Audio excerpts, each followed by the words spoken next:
Hi, good evening, everyone. Thank you for being here. Just give us a few seconds. We're going to wait for a few attendees to get joined. So thanks for your patience. Good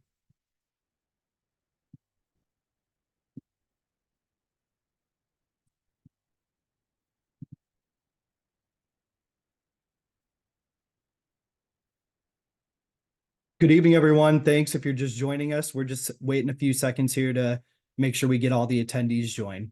Thanks for being here.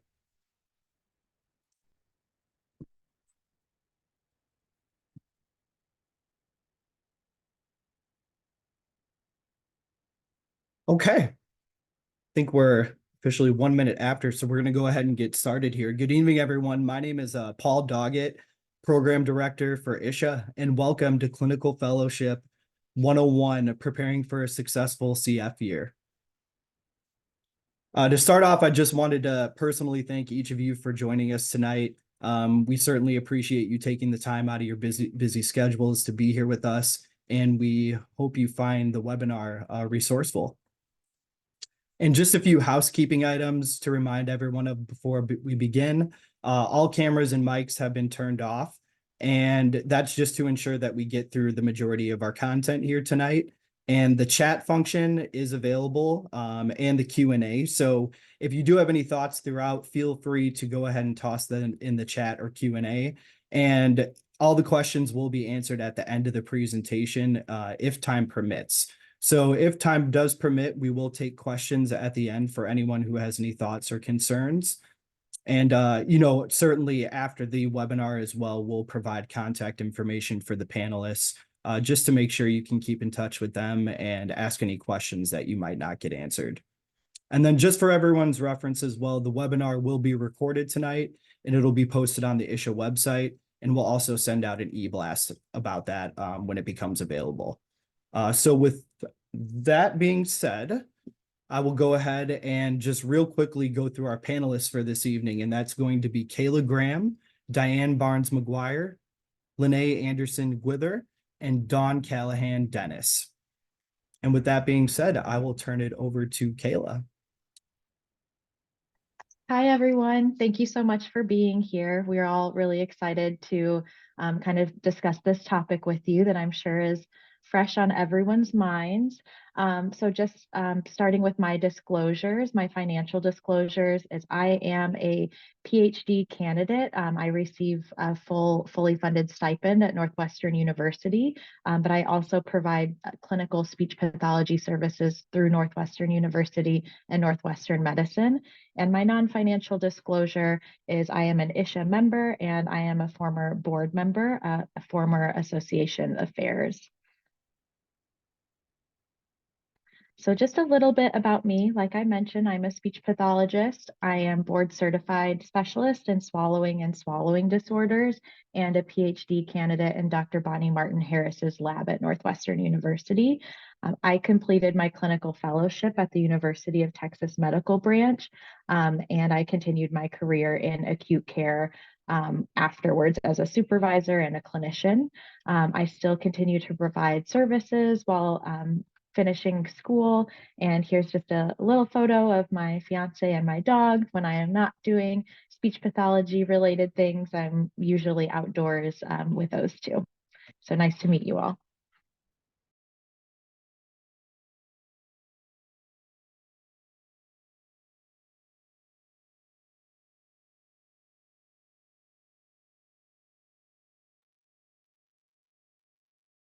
Hello, everyone. Trying to get my camera to come back up. 1 second here.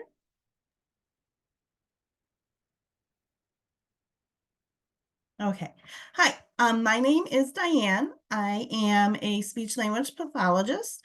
My financial disclosures is I do receive a salary as the Director of Human Resources at Echo Joint Agreement in South Holland, Illinois.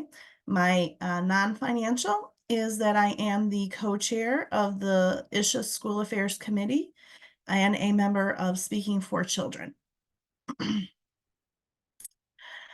I have been a speech language pathologist for over 25 years, and I have been a member of ISHA ever since I was in graduate school.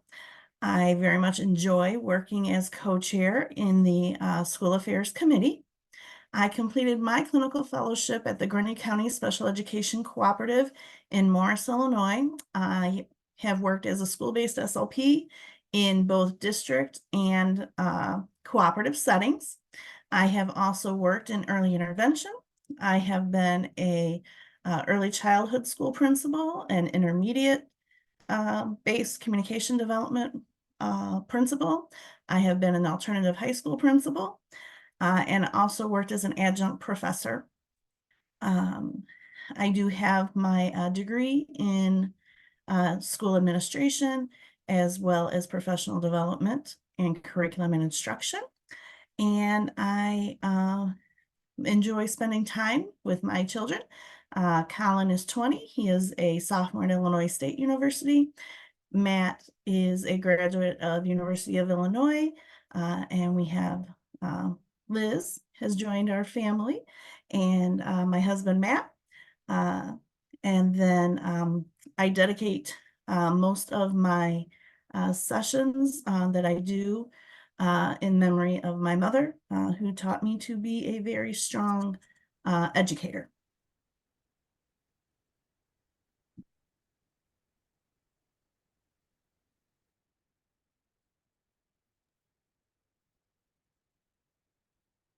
Hello, Linda, everyone.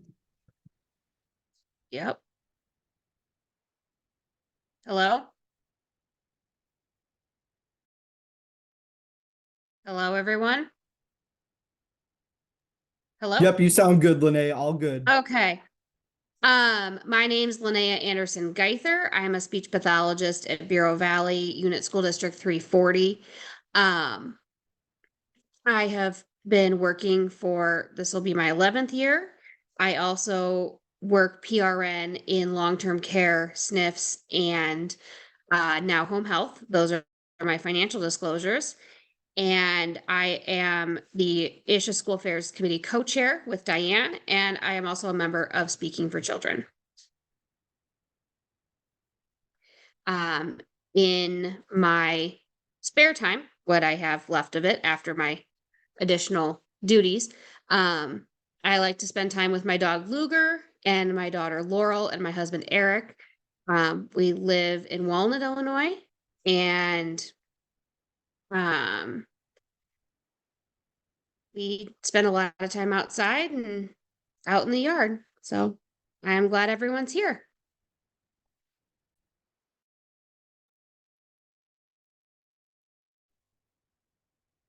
Hi, everybody. My name is Dawn Callahan Dennis. My financial disclosures is that I'm a paid employee of Spotter Staffing, and I'm also a private practice owner of Empower Language and Learning. My non-financial is that I am president-elect for the Missouri Speech Language and Hearing Association, as well as an ISHA member. A little bit about me. I am the community outreach specialist for Spotter Staffing. I've had a career of over 30 years of being an SLP. I've worked in hospitals, owned a private practice, schools, corporations, and universities in 5 states. I started out at Boston University, and my doctoral degree is in educational leadership at Baker University. I completed my CF at a United Cerebral Palsy in Kingston, New York. And from there, I moved into university work, or I'm sorry, hospital work, and then eventually came to the Kansas City area where I transitioned into schools.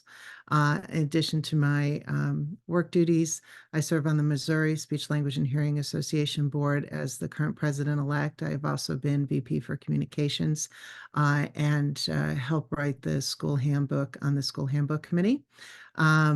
I am married to my husband, Ken, and I have 2 sons, Cole and Noah. My oldest son actually just moved to Naperville, Illinois. And I have a dog, Truffles, that keeps me company all day. I enjoy cooking, traveling, writing, being outdoors, and spending time with family and friends. Thank you so much for having me on this panel. I enjoy meeting you.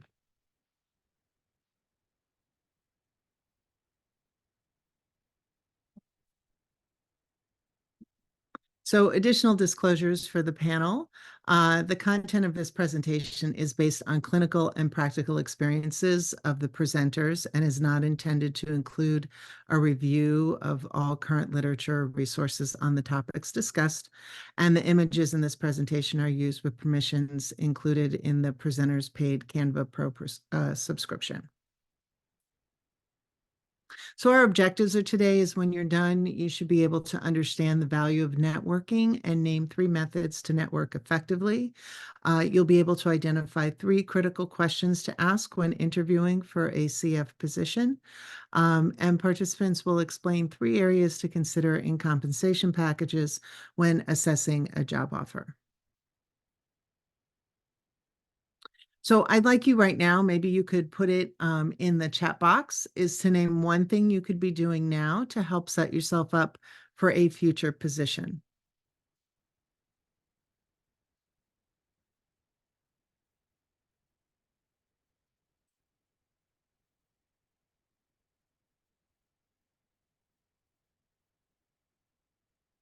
Okay.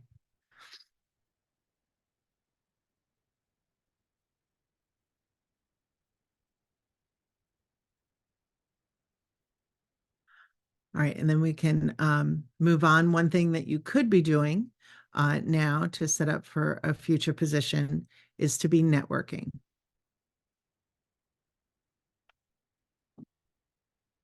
So how do you prepare to network? Remember that networking is more than just having a casual conversation with someone. It really is the action or process of interacting with others to exchange information and develop professional or social contacts. So when you do this, you want to be strategic and intentional, meaning that put yourself in places where you will find people that are in our profession or related to our profession. Be intentional. Know who's in the room. Know who you would like to meet. If there are places that you want to work, do you know somebody who works in those places and who could introduce you to a potential boss or supervisor? Be curious. Find out what it is about other people's jobs and how they got to that position. Sometimes someone else's story can be very inspiring or give you ways to think about different options as to how you can navigate your career as a young clinician. Be very purposeful and open when you have those conversations. Know what you would like to have at the end of the conversation. Would you like to have a contact? Would you potentially like to be able to tour a facility? Would you like to potentially find out about job opportunities or maybe volunteer opportunities so that you can become part of the community that you want to work in? And then be open to new ideas. Maybe when somebody is speaking to you, they will suggest, have you ever thought of, or have you ever heard, or this reminds me of a time, and really actively listen to what they're saying and be open to the idea that maybe someone sees something in you that you don't necessarily see in yourself or didn't even know was a possibility. And then be responsive. If somebody decides to interface with you and there are follow-up steps, be sure that you intend to carry those out because you always want to maintain that momentum. So where can you network? I think, with social media and the internet, the world is kind of open to you from your kitchen table or your office desk, which is really a huge advantage from the time when I was trying to look for jobs 30 years ago. Usually you found yourself being very limited to where you were living at the time or where you happened to know people. You would have to look for print ads in newspapers and journals and magazines, but now you have social media where you can go up online and you can explore different types of professional positions. You can either go to the websites of the places that you would like to work. You can certainly go up onto places like LinkedIn or Facebook, where there are numerous groups and people who are advertising for positions that are available, websites of agencies and state agencies. And then there's also mutual connections, right? People that you know, maybe you have a friend whose mother works in a hospital who happens to know the director of rehabilitation. And so maybe through that, you know, degrees of separation, could you connect those dots and find a way into a conversation, phone call or email to a director of rehab?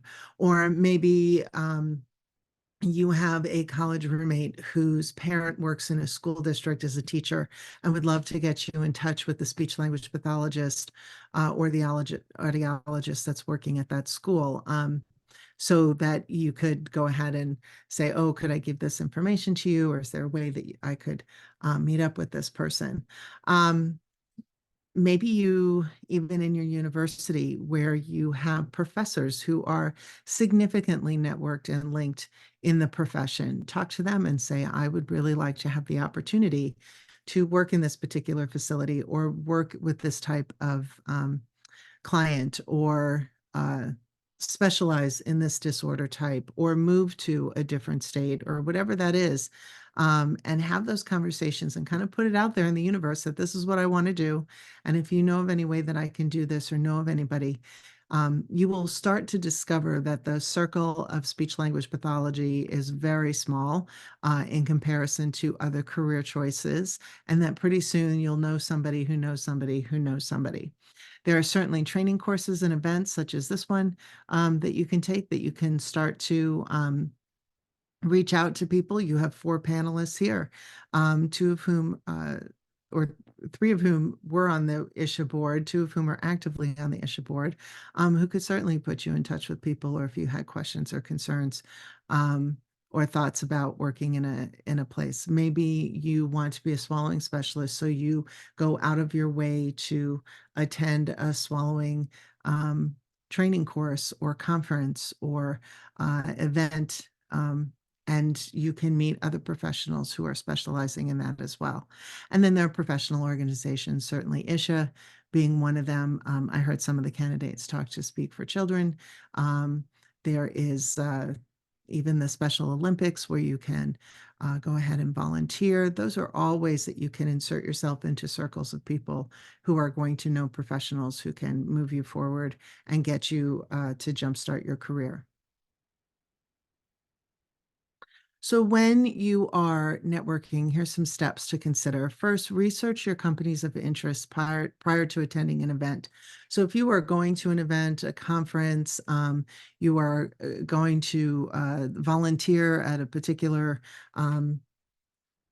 community event, you're going to want to go ahead and figure out who's going to be there. Usually there are sites that will post who the sponsors are going to be, who might be exhibiting there, who might be providing a particular activity. And so figure out where people are going to be. Dress professionally to make a great first impression. You want to dress like you're going to dress for the job. So if you're going to a professional event, show the world that, yes, you can be a professional and you are somebody that an organization would want to hire to be an ambassador and representative of their organization. If you have an updated resume, which I would highly advise you to do, make sure that you make multiple copies of that resume, or even create a small business card through Canva or any one of the easy print shops that are online, so that you can hand those out so people will have your contact info. Bring a notepad or an iPad and take notes. And if people actually have flyers or handouts for you, places such as in a job fair, or they give you a business card, you will have a safe place to put them. Be open-minded and visit unfamiliar organizations or employers even outside of your industry. So maybe you go somewhere and you notice that there are a variety of different employers that are related, but maybe not really a speech language pathologist, say like Super Duper Company, or a Thicken It company for swallowing. And just even talk to those people and find out how they got into that profession and what was their background and who do they know. Have questions prepared to ask employers of interest. Know what's important to you and what type of information you hope to garner by the end of the evening. And then prepare an elevator speech, meaning that just when you are walking in the conference, maybe you're standing in line waiting to grab a cup of coffee and you see on somebody's badge that they work at a particular school that you want to be a part of, go ahead and strike up a small conversation. Say hi, ask them what they do, and explain to them that you hope to have a career in schools. You're going to find that you have picked a profession of people who are helpers and fixers, and empowerers. And so often, 9 times out of 10, you're going to meet somebody who's going to be more than happy to help you. Be enthusiastic and exude confidence when you introduce yourself to someone. And then make sure when you do attend a meeting or an event that you review the schedule and then set that plan to strategically attend certain meetings.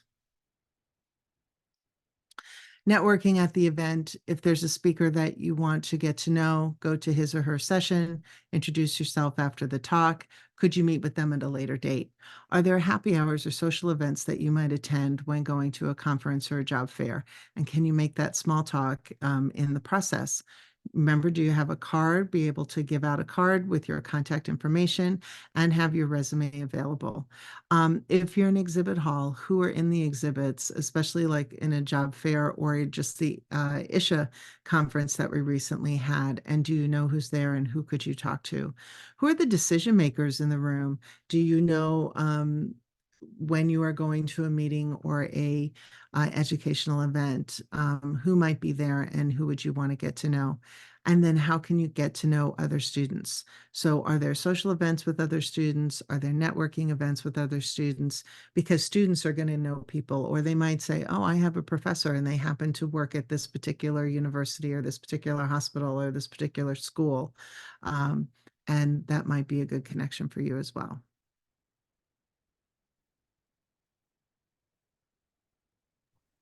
And the next question, as we move into our next segment, is yes or no, can any licensed SLP mentor a CF? Go ahead and put that in the chat. Can any licensed SLP mentor a CF? Yes or no?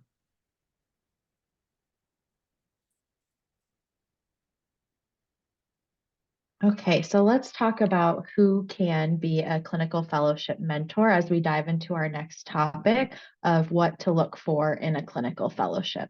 And so as we talk through some of these things, these can be applied to when you're looking at future job postings and just kind of starting to consider what you want to look for in a clinical fellowship. Or if you already have found a position, some things to consider as you're reviewing your offers. So going back to our clinical fellowship mentor qualifications. So ISHA specifies that CF mentors must hold a current their C's, CCC, SLP. They cannot be related to the clinical fellow. They have to have 9 months of full-time experience, but this can be broken up. So let's say a mentor worked 4 months full-time, worked PRN, and then worked, the other 5 months full-time. So it can be broken up, but has to have a total of 9 months of full-time clinical experience. And they have to complete the 2 hours of clinical supervision education that is required by ASHA. So some webinars or conferences help supervisors to achieve this requirement, but they do have to get those 2 hours for every certification, recertification year.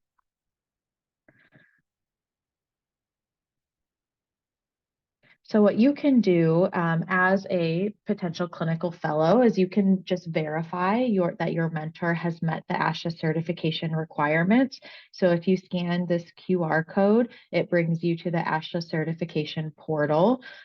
You can click on the link there on the website and type in your potential mentor's first and last name, and then it will just give you a quick rundown of have they maintained their C's and do they meet the requirements to be a mentor. Now, let's say in a little awkward situation, you look up your potential mentor and it says that they have not met the clinical supervision requirements, but they do have their C's. You can always just, give a nice little reminder of, as I was completing my ASHA paperwork to register the clinical fellowship with you as my mentor, I saw on the ASHA certification portal that you have not completed those supervision requirements. And so, here's that information so that you can do that. So, don't be afraid to just give that subtle, polite little reminder. So again, when looking for a clinical fellowship, we'll discuss several things that you'll want to consider based on the job, and to make sure it's a good fit for you and that you're a good fit for that organization or that potential role. But oftentimes there are kind of three big categories or three big topics that must be considered when looking for a job or when potentially accepting a position. The first being location. So do you live somewhere, or do you have a situation where you want to find a job in a specific area? And this is very common. If you are from Chicago or your family is in Chicago, you might want to stay in Chicago. But if you are looking for a different type of experience, you might consider opening up that search pool and looking out of state or out of city.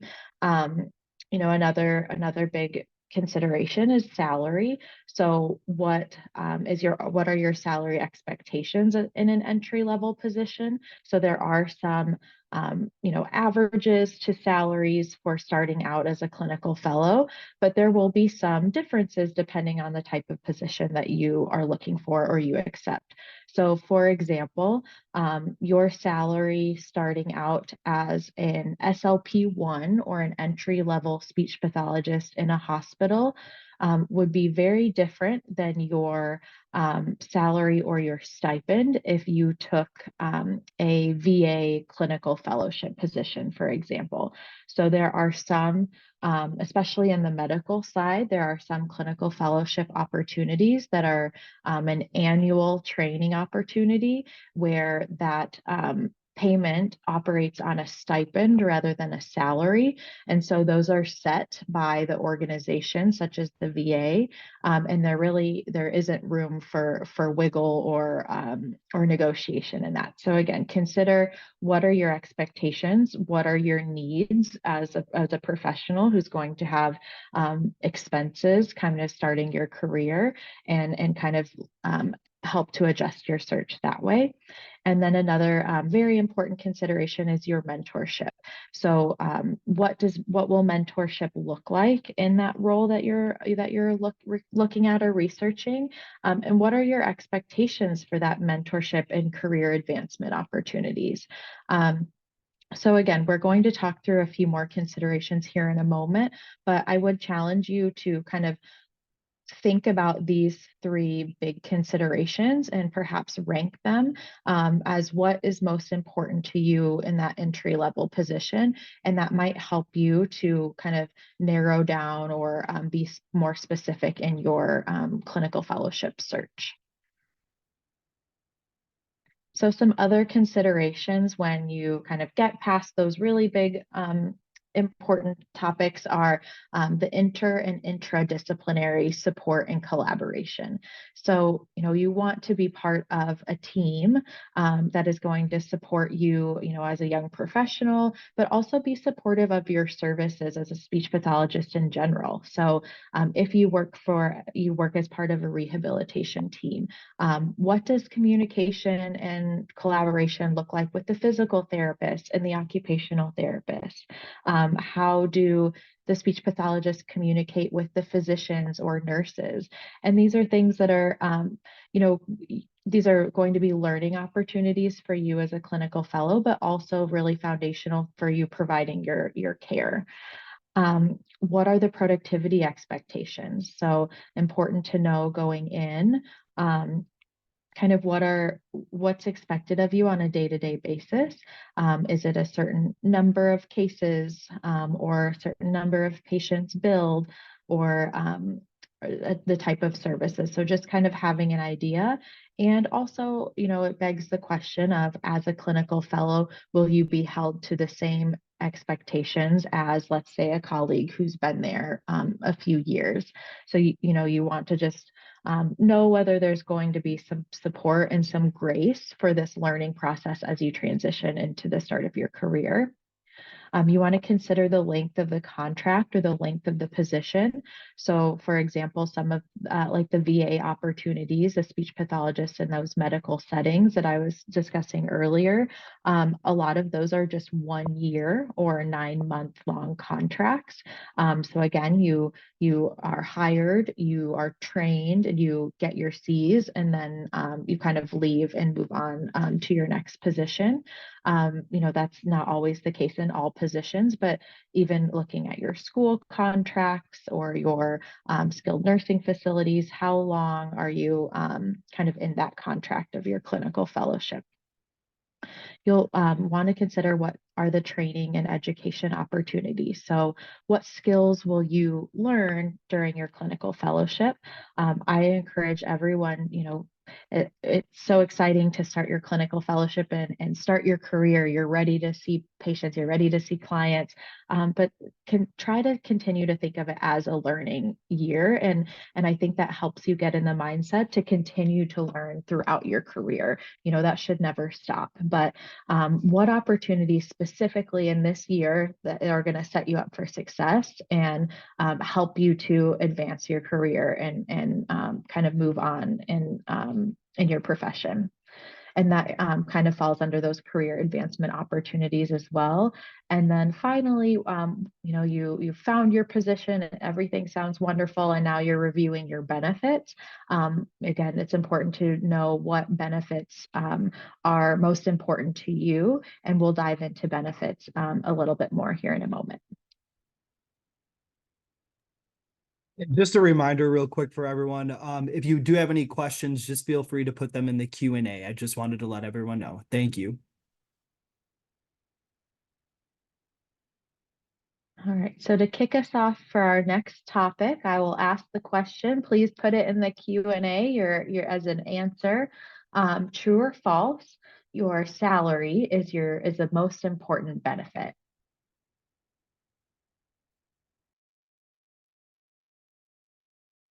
Thanks, Kayla.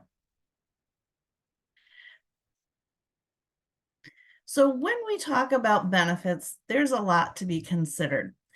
Certainly, salary is important, but it's also very important that you understand the pay schedule for which you will be receiving your salary. One of the important things is understanding, as Kayla was mentioning, if you're in a position that's a stipend position, that's very set, and you might be paid once a month. Or it might be broken up to 2 times a month during that 9 to 10 month stipend position. If you're working in the school system as a direct employee, typically your salary will be broken up over 24, 26 pays to ensure that you do have money coming to you over the summer months when your school is typically closed. So it's very important to understand when you sit down with the human resources director, wherever you are taking your first offer from, that you understand how that money is coming to you. Again, gross income versus your net pay. So you have a wonderful number that is given to you. And then after all of your deductions come out, that's your net pay. That's the actual money that is for you to use to meet your living expenses. Then, of course, there's those comprehensive benefits that you need to take a look at. What additional training opportunities are going to be provided if I sign on at your company, in your hospital setting, at your school system. What kind of mentorship can I receive outside of just my clinical fellowship year? How do you help me set myself up for success for a multi-year experience? Because we invest a lot in our employees and we want our employees to be able to stay. So there are those built-in comprehensive benefits that come with some positions. And then, of course, learning how to budget for success. You are graduating from graduate school. You might have some student loans to pay back. At the same time, you usually need a car to get to and from your work. And sometimes you're able to live with family, but other times you now have rent to pay on your own, or you might be in the process of buying your own home. So learning how to read through all of your benefits and be able to create a budget that will keep you on a successful path.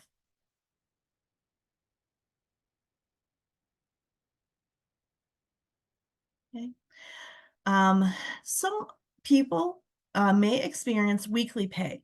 If they're working at a contract company, some contract companies do pay on a weekly basis. Some school districts or companies pay bi-weekly, meaning every 2 weeks, so 26 pays a year, or they may pay monthly. And if you're paid monthly, being able to stretch from that time that you first walk in the door until those paychecks are issued. That's a really important concept, which again is why it's very important that you understand the pay schedule from which you're going to be paid.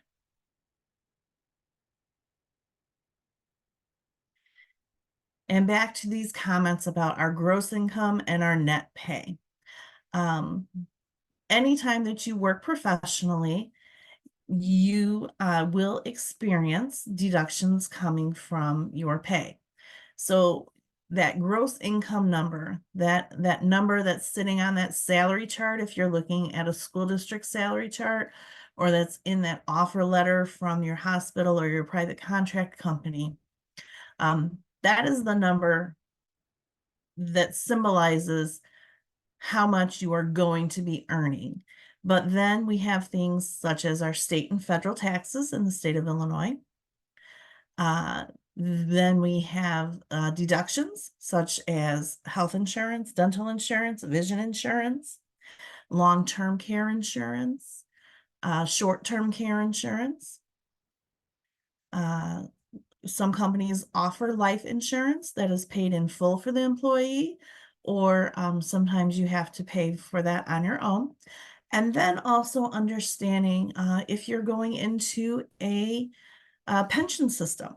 So if you are working in the school districts as a school district employee, you will be paying into the teacher retirement system. And so deductions from your paycheck will come out for that. Once all of those deductions come out, that is your net pay. That is the pay that you can count on coming with you, every 2 weeks or twice a month or monthly.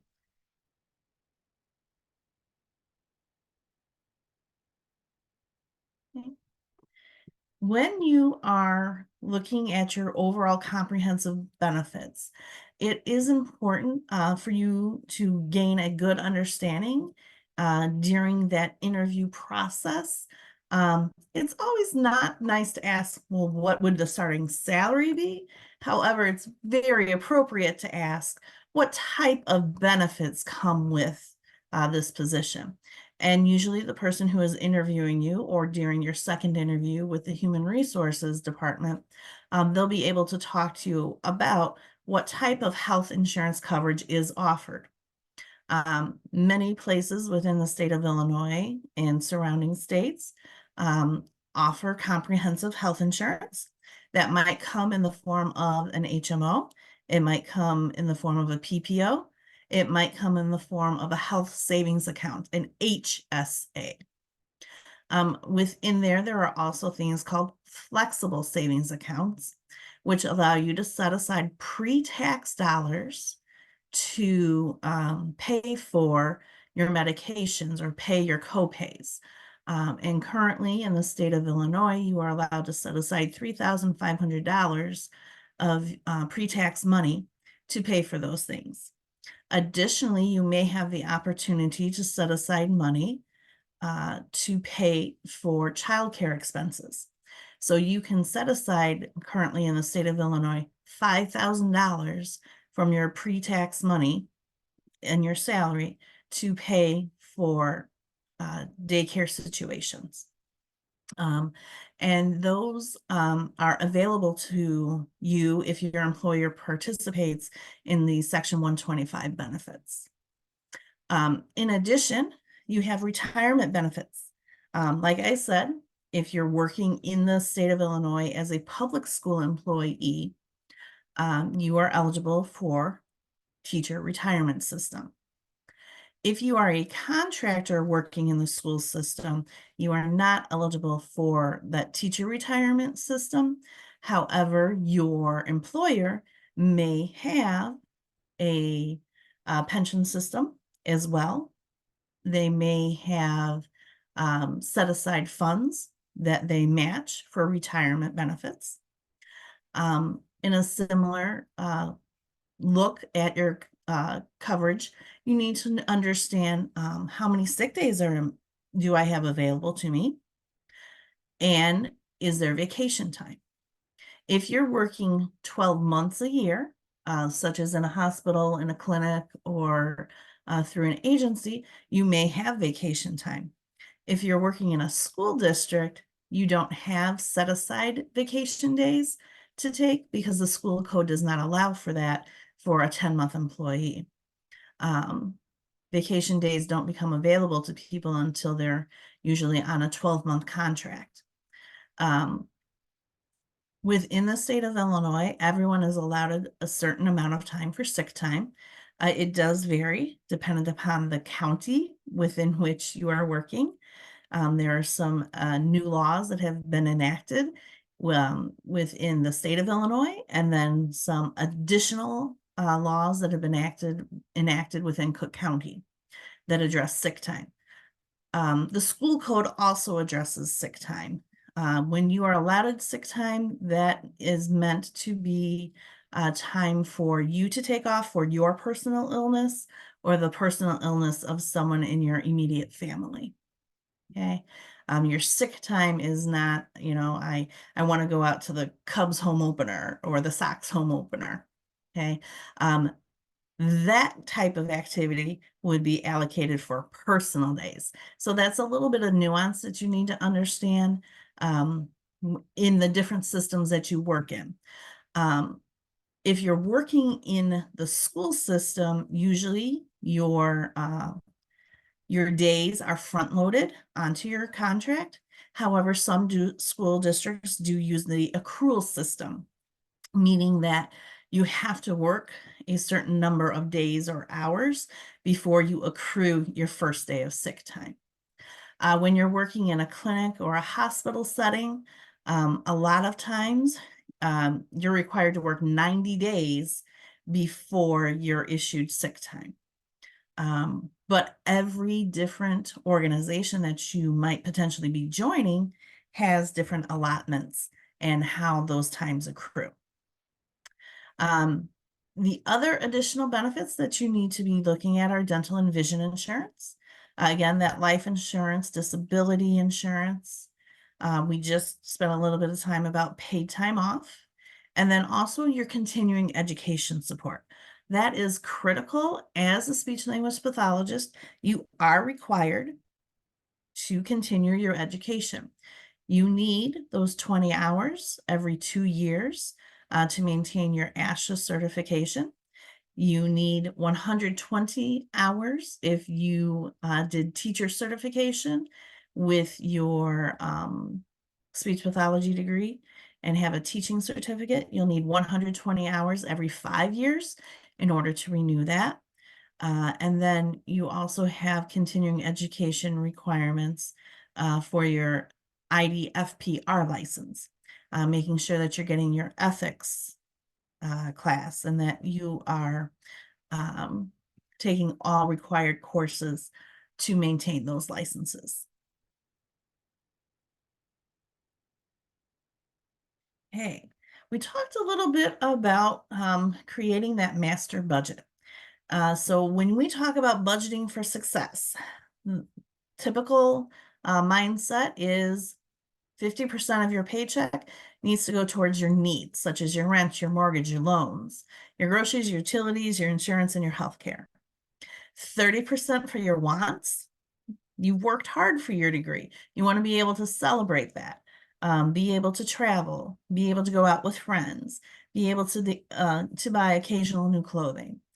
and then being able to sock away 20% of your income into your savings, whether it be for your immediate savings, such as your emergency fund, setting up a retirement or a 401k, paying off your debt quicker, such as that car payment or your college loan, or setting money aside into your Roth IRA.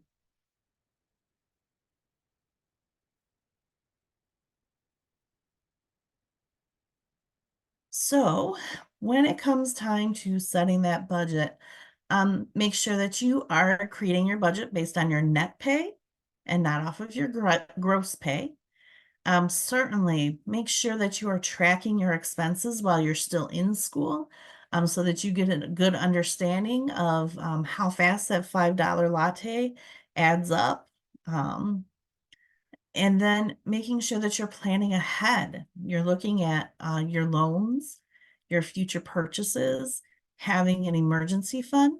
And one of the benefits as you're looking forward is to make sure you're understanding when you pick your position, does my position help me qualify for public loan forgiveness, for example?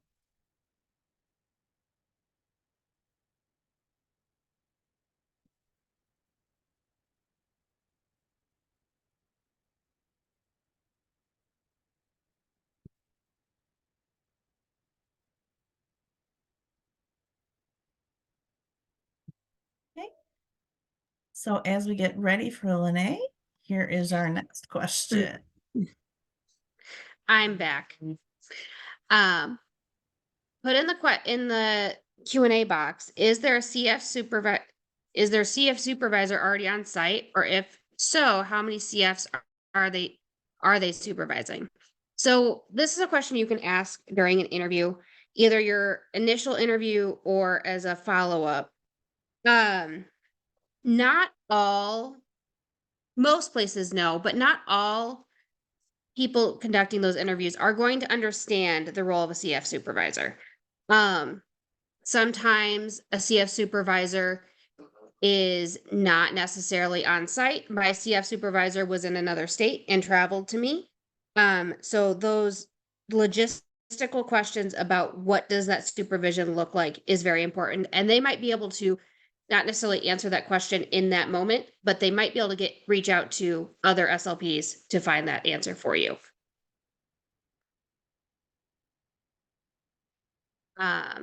So what does interprofessional collaboration look like?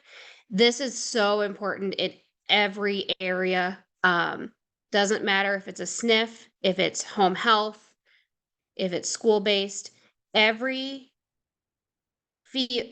area we are able to work in, we are working with other professionals, and being able to know how we communicate with them and what those meetings or communications look like is very important. And hopefully you're able to receive an answer for that.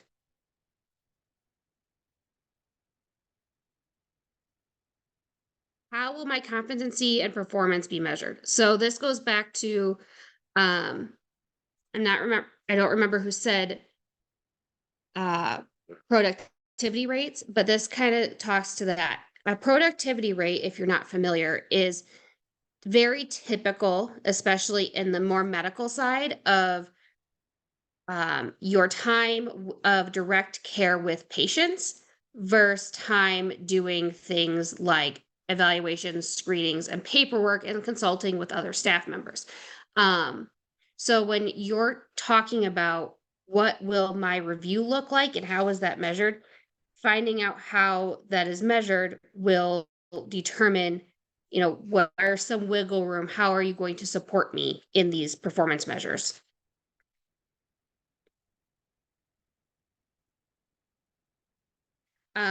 This one, what opportunities are there for ongoing professional growth and trainings? So some contract companies will provide internet programming for you to watch. Some school districts will, in their contract, say you can have 3 days of professional development, and that making sure they understand that what we need needs to be directly related to our job, not something that is related to somebody else's, like a math curriculum. It needs to be related to speech pathology.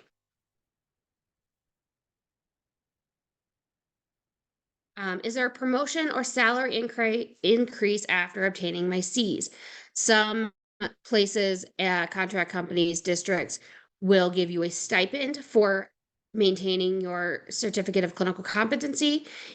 Or they will pay for your renewal as part of that deal. It all depends on your um, bargaining agreement, if you're working in schools, or what your contract says when you sign that.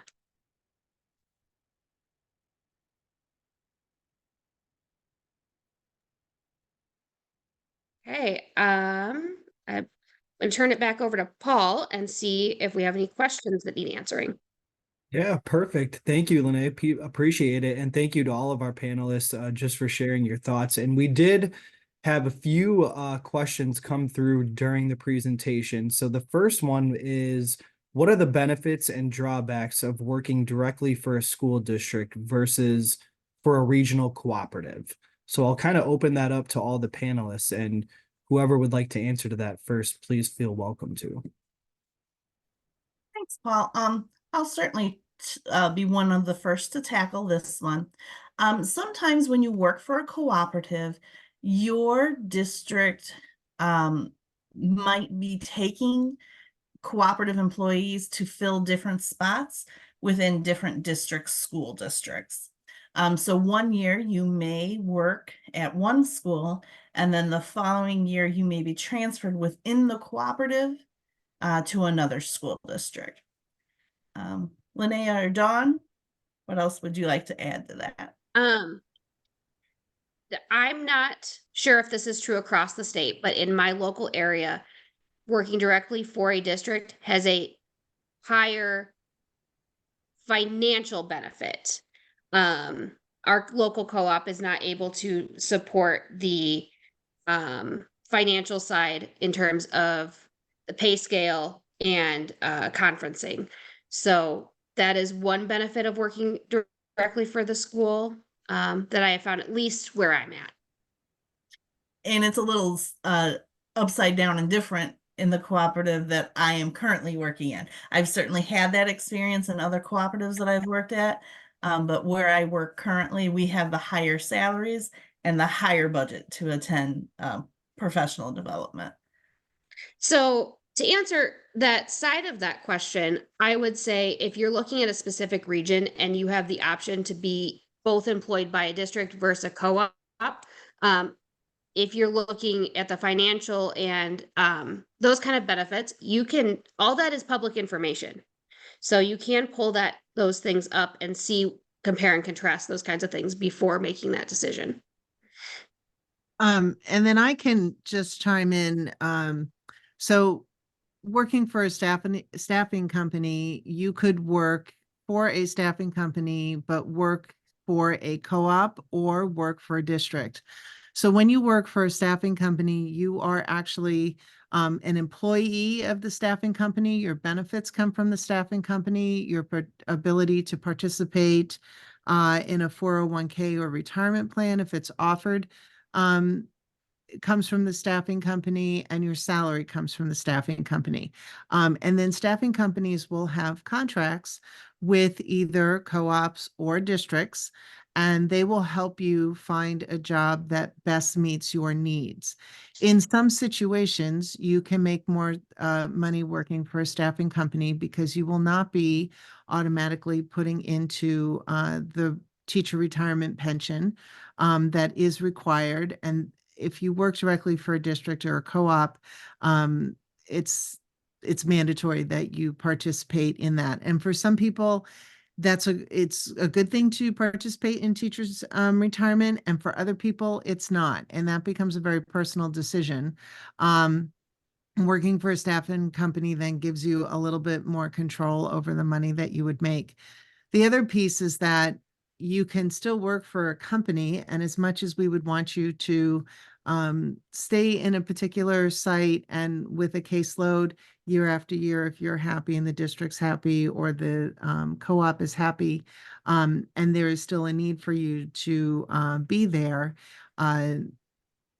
If you are not happy, you can work with the staffing company so that you continue to work for the same company, but now they help you find a different job within the area that you are living, or if you move. So there are a lot of options for you. And my advice to students is the job that you pick and how you choose to work is very personal because everybody's story is different, everybody's need is different. And so my advice is to go ahead and investigate all of your options and then choose from there and decide what makes the most sense.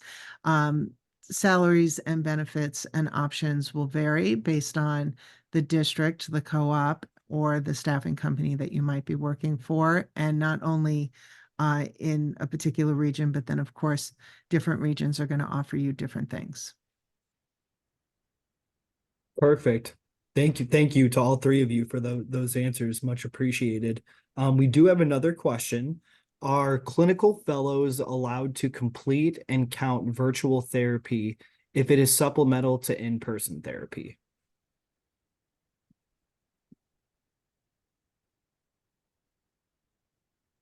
I can jump in on this one. From my understanding, any assessment or therapy does count towards your clinical fellowship hours. There would still be the same supervision requirements as required in person, but I am not aware of anything specific to remote therapy that would be different from in-person therapy. Thank The you, only- Kayla. Yeah, the Oh yeah, only, and Diane. yeah, the only difference is that if you have a school-based clinical fellow provider or a hospital-based clinical provider, if they are not the one who is overseeing those clinical fellowship hours that you're doing in teletherapy, you do need someone who is supervising that teletherapy. Yeah, and I'll be honest, there's been some discussion, at least in Missouri, about what the new ISHA regulations are. What I would advise is if you are doing any type of teletherapy or supervision through teletherapy, that you get permission from ISHA.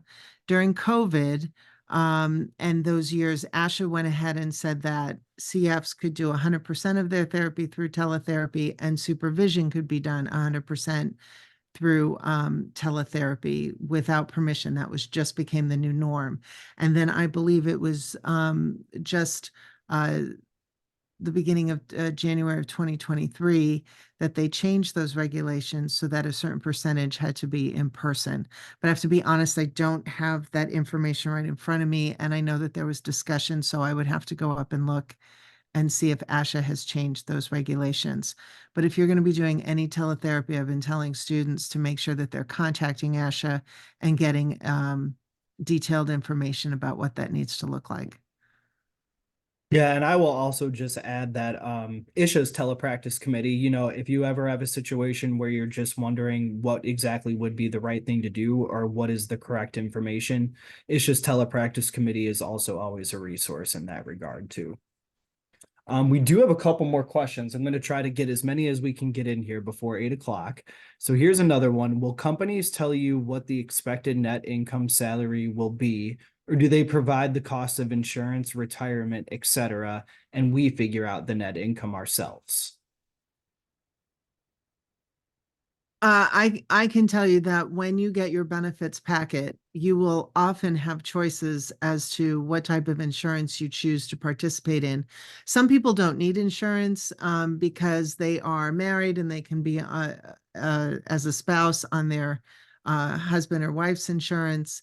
Or for some students, they're going to continue on their parents' insurance. So it really depends on what you pick and choose as far as kind of that buffet of of benefits, but there should be a listing of what the cost is going to be to you. And then you can go ahead and add that up and figure out what it would look like monthly. Usually it's a monthly or per pay period, meaning per paycheck, what is going to be deducted. Often too, you can go up onto the HR website and they will have a paycheck calculator, and it will factor in state taxes, federal taxes. If you're working direct for a school district, you won't participate most likely in Social Security. But you know what you would put in for Medicaid, all of those pieces as well. Diane, you might have some thoughts about that as also. Thanks, Dawn. Exactly as Dawn said, we are required by law to disclose those costs to you. And usually between the Human Resources Office and the Business Office, anyone who wants to sit down and better understand it, those offices are very helpful in walking you through the process. And I will say too, as students, make sure that you are in the process. Let's say you are taking a position and you live 3 or 4 hours away from that position. So some of what is happening is all being done virtually or through DocuSign and online. Don't be afraid to ask for somebody from HR to meet with you. And if the person you're working with can't provide that, then that might be a little bit of a red flag, because you want to make sure that you have that support, because it becomes really important to know what your benefits are and what the costs are to you. Okay, thank you for those answers. And there are a few more questions, but we are officially out of time, unfortunately. But for any of those questions that we weren't able to get to, please feel free to reach out to myself, and then I can connect you with the panelists directly so we can get you the answers that you need. But from on behalf of all of us, you know, the panelists and everyone at ISHA, I want to personally thank each and every one of you for joining us tonight. We hope you found this information beneficial and useful. And as I said, we're always a resource for you. So please feel free to reach out to us whenever, and we would be happy to get you the information that you need.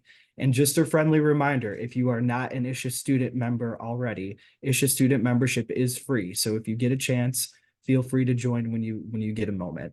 I think that's it. Panelists, did you have anything else that you wanted to add for this evening?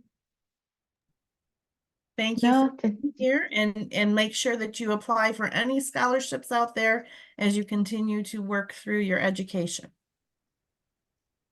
And I also wanted to say, I'll speak for myself, but I'm sure it's true of any of the other panelists. Our contact information was available in those front slides. So if any of you who had questions that were not answered and want to reach out, I'm certainly happy to take the time to talk to you. And I'm sure any of the other panelists would be as well.